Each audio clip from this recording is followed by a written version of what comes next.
Welcome to KROQ. Klein and Allie have the honors of inviting some very special guests to lunch. We're going to talk new music, talk some KROQ classics, and it is a thrill and a pleasure to welcome Billie Eilish and FINNEAS to KROQ. Welcome, guys. Congratulations. Thank you so much. Thanks for having us. You guys got to release albums more often so we don't wait 3 years to talk I know, to you. sorry. But congratulations, hard and fast for celebrating. Hit me hard, hit me. Allie and I were arguing which one of us is hard, which one of us is soft. Which What are one we of us is thinking? hard, which one's What are we soft. thinking? Well, Allie says that she's soft on the outside. Hard on the inside. I think my Hard on the pants inside. answer the question. Yeah. It's a little of both. It's a little bit of both. It's a combination. But when we talk about the brand new album, Hit Me Hard and Soft, and I listened to it for the first time in its entirety, and I think to myself, Hit Me Hard and Soft is impossible. You can't do both. But in the album, the songs, as you know, they move around where you do get kind of hit hard, song like Lunch, then you get hit soft. Yeah. Was there a roadmap when you sat down? Did you have a starting place and an ending place for the entire album? Or was this a choose your own adventure? Honestly, I wish we had, because then we could recreate it. But it was such a mess of, we didn't know where we were gonna go or what we were gonna do or how it was gonna turn out, until we kind of had most of the songs already kind of floating around. And then that was when we put them together. I mean, they also had similarities. We were thinking about them the whole time. We were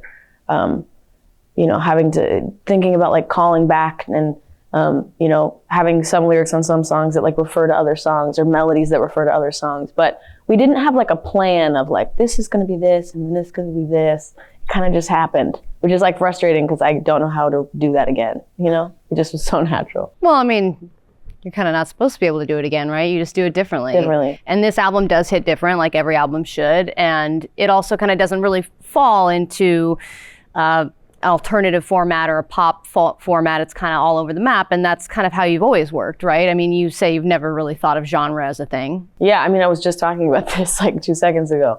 Genre is such a funny thing to me because I don't, when I happen to see what genre a song I like or an artist I like is put into, I'm always shocked. I don't know what that is. I've really never cared about the idea of a genre. I'm like, if someone says like, what kind of music do you listen to? I'm like, dude, everything. Like I love music so much, and I really don't like have lines of like, oh, I don't listen to this genre or this genre. It's music, So I think we try to do that with our own stuff too. FINNEAS, when you guys sit down and say, we've got a certain amount of songs, we're going to put this together. And I know this was a whole different way of doing it, where some of the songs started a year ago. Yeah. And you had a part of it. And then you said, now let's finish this song somehow.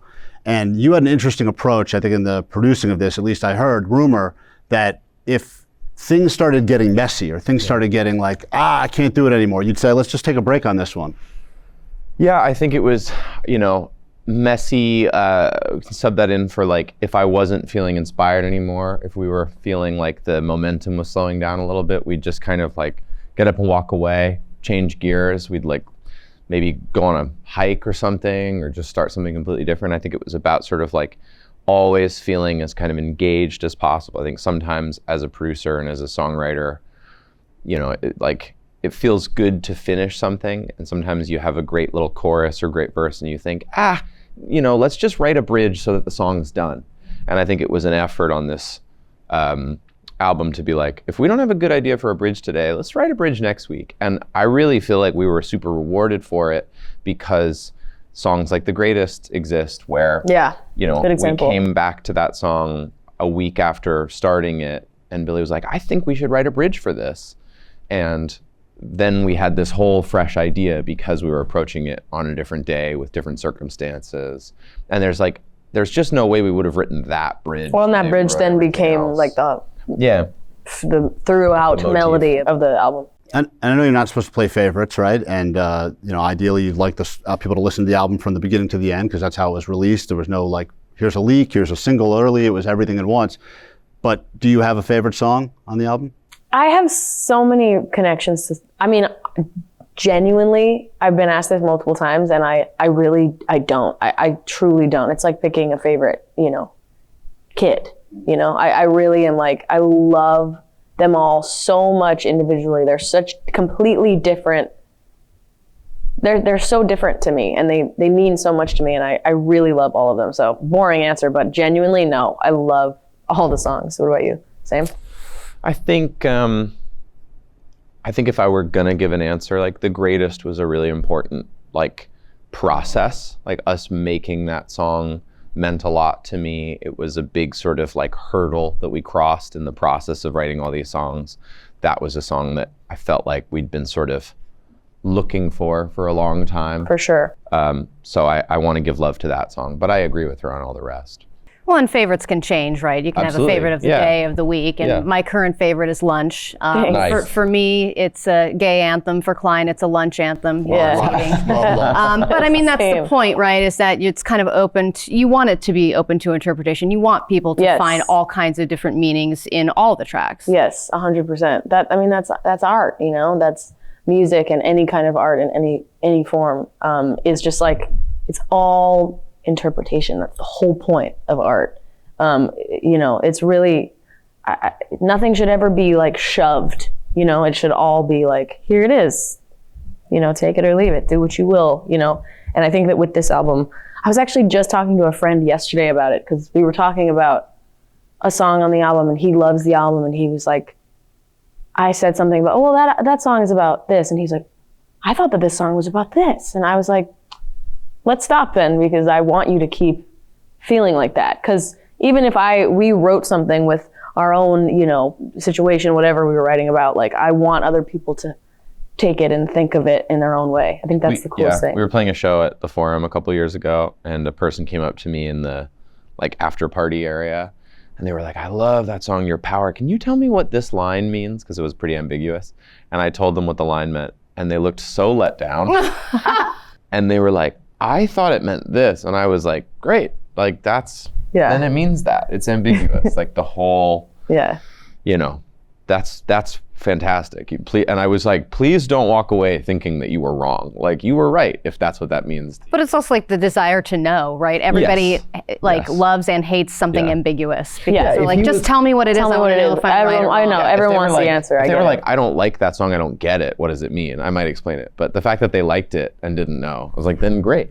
I feel like every time I ask an artist friend of mine what a lyric means it's so that I love, it's always disappointing. So I proposed to my wife with a song that apparently was about cheating. And remember that? Oh, you're beautiful. Yeah, and then someone's like, why did you use that song? It's about the guy misses his ex or something. And I was like, oh man, I wish I had known that. I would have done that. But that's how it always is. But she didn't know that at the time. Brilliant. She didn't know, yeah. But it's true, she misses her ex. But you talk about art though, and I think part of the process, and correct me if I'm wrong, is that you like the idea of suffering for the art. Like the classics. I mean, you really almost died. It's just even shooting the album. You almost died. Listen, someone like you, let's be honest, you almost drowned when you were younger. You saved by lifeguards before. True? Is this true?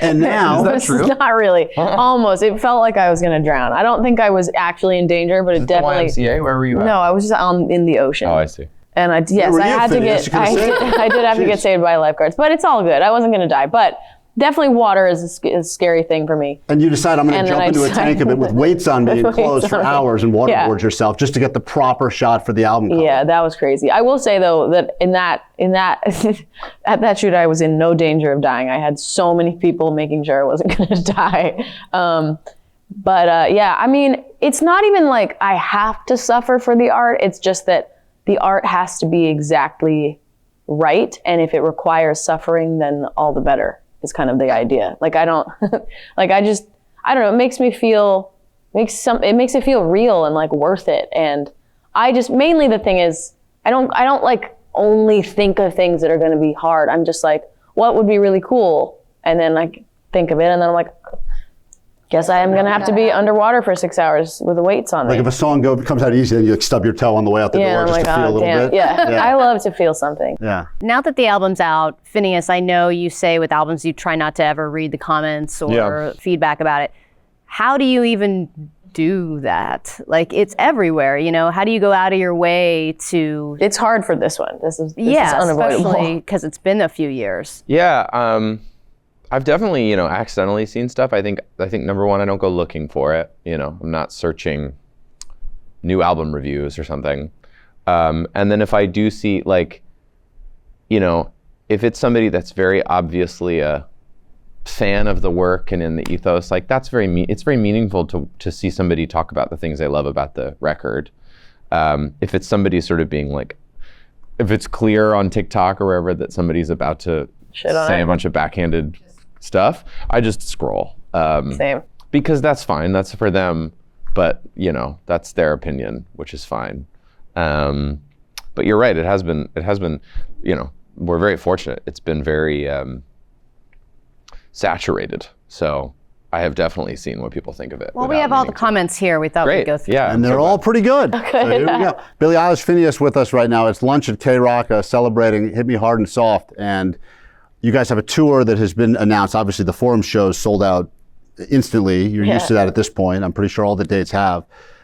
This tour, there's not a lot known about it. In general, because you have guessed it on other people's tours where you pop up and it's like, oh my God, it's Billie Eilish. And you've had people pop up on your. What's more fun, to bring out someone and surprise the audience, or to be the surprise? Ooh. Great question. Both are very fun. They feel very different. It's so much fun. Oh my God. And I only started doing it recently. Like I'd never really done it before. And I did these couple shows in like December 2022, where I brought out a bunch of people for these like hometown LA shows that I did. And that was, I'd never done anything like that before. And it was the coolest thing in the world. And also like, it was people that I like love so much and have always like admired and idolized. And they're on my stage, you know, in front of my fans with me, and it's my show. And that is insane. And just like, honestly, it's embarrassing. Like every time I brought someone out, I'm like, ugh, like it's so embarrassing that you're like, I don't know. It's like someone really cool being in your bedroom and you're like, get out of here. This isn't cool enough. I don't know.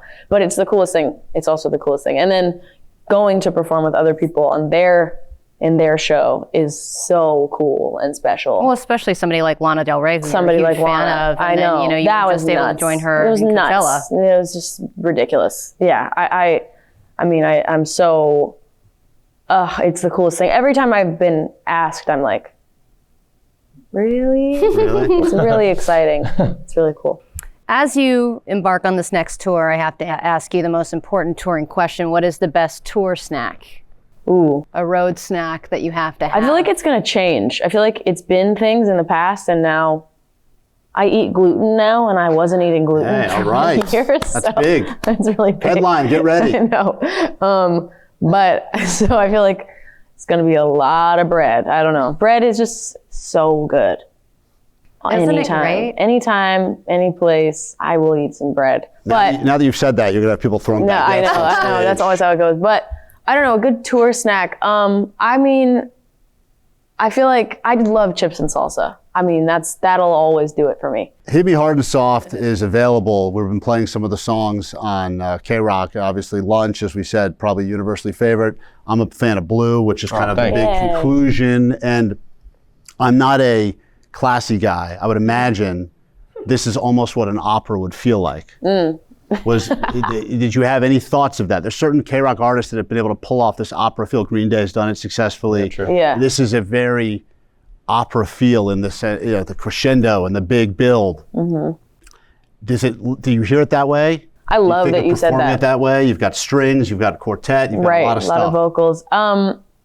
I love that you hear it that way. I think overall the album was very like, we wanted it to feel very conceptual and score-like. And, you know, we both grew up in a choir, and that was some of the greatest times in our youth. And like just getting to have music fill a room is something that like you don't really get to experience unless you are in a choir or in a, you know, orchestra, whatever it is. And it's the coolest thing ever. And we'd also never done that on our music.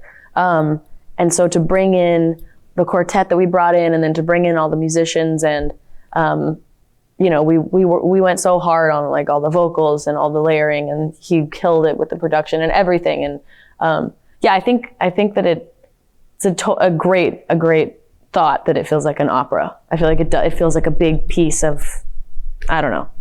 I love it. Billie Eilish, FINNEAS, thank you for your time. It's always fun when people stop by KROQ for lunch. Thanks, guys. Thank you.